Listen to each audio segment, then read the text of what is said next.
ఈశ్వర నాకు వేదం రాదు, స్మృతులు తెలియవు, కావ్యాలు రావు, పురాణాలు రావు, పోనీ నలుగురిని నవ్వించడం కూడా రాదు, రాజుల్ని పొగడ్డము రాదు, వైద్యము రాదు.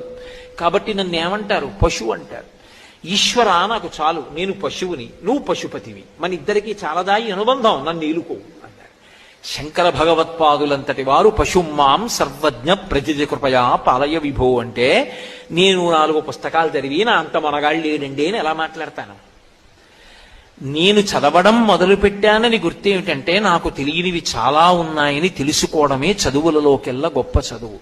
చదువులలోని మర్మమెల్ల చదివితి తండ్రి అంటాడు ప్రహ్లాదుడు. అందుకని వినయం వచ్చింది. వినయం ఎప్పుడు వస్తుంది? నాకు ఇది తెలియదంటే వినయం వస్తుంది.